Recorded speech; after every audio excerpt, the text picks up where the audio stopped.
고양이도 냄새에 예민하다고? 혹시 집에서 향초를 켜놓거나 아로마 오일을 사용하는 분들 계신가요? 우리 인간에겐 기분 좋은 향일 수 있지만 고양이에게는 치명적인 독이 될 수 있습니다. 고양이는 사람보다 후각이 14배나 뛰어나서 우리가 느끼지 못하는 냄새도 강하게 받아들입니다. 그런데 일부 냄새는 단순히 싫어하는 정도가 아니라 신장 손상, 호흡곤란, 심지어 사망까지 초래할 수 있습니다. 그런데 문제는 많은 집사들이 이 사실을 모른다는 것입니다. 우리 집에서도 자주 쓰는 건데 라고 하실 수도 있어요. 그래서 오늘은 고양이에게 해로운 냄새 5가지를 알려드리겠습니다. 이 중 하나라도 집에 있다면 당장 치우는 게 좋을 수도 있습니다. 그럼 하나씩 알아볼까요? 먼저 에센셜 오일입니다. 아로마 테라피가 고양이에겐 독이라고? 아로마 오일은 스트레스를 줄여주고 향기까지 좋아서 많은 분들이 사용하죠. 그런데 라벤더, 티트리, 유칼립투스, 시나몬, 오렌지 오일 등은 고양이 간에 치명적인 독이 될 수 있습니다. 고양이는 페놀 성분을 분해하는 능력이 없어서 몸에 축적되면 간 손상을 일으킬 수 있어요.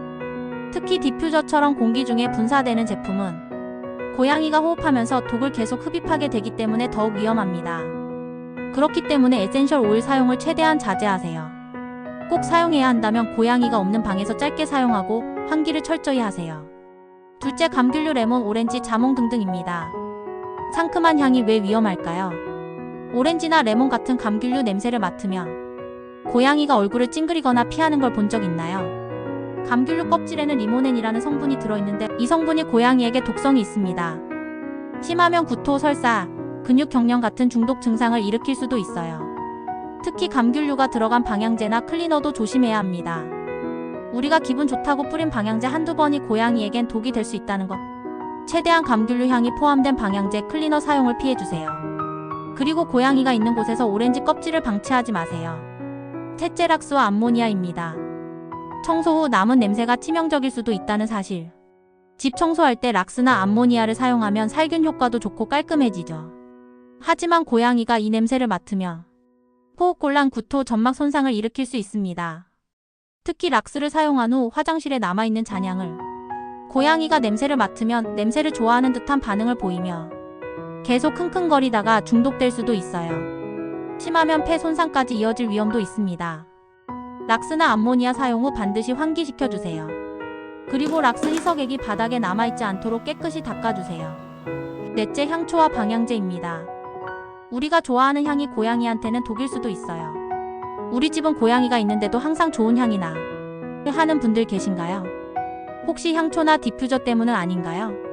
향초나 방향제에 들어가는 합성 향료는 고양이의 호흡기에 악영향을 줄 수 있습니다.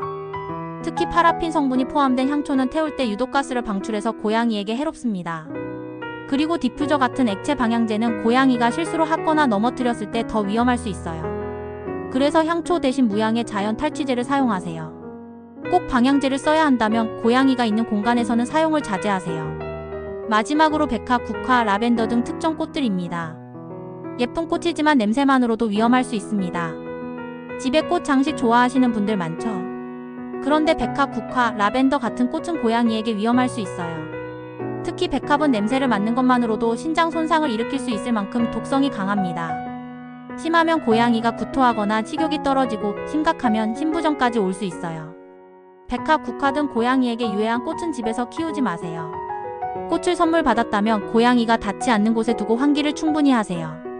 추후 영상에서 고양이에게 위험할 수 있는 꽃의 종류에 대해 다뤄볼게요. 고양이를 위한 안전한 환경 만들기 쉽지 않죠. 사람에게 좋은 향이라도 고양이에게는 독이 될 수 있습니다. 고양이는 우리가 지켜줘야 하는 소중한 가족입니다. 작은 실천 하나가 우리 냥이의 건강과 행복을 지킬 수 있다는 것. 오늘부터 바로 실천해보세요. 여러분의 고양이를 위해 집에서는 어떤 노력을 하고 계신가요? 댓글로 공유해주세요.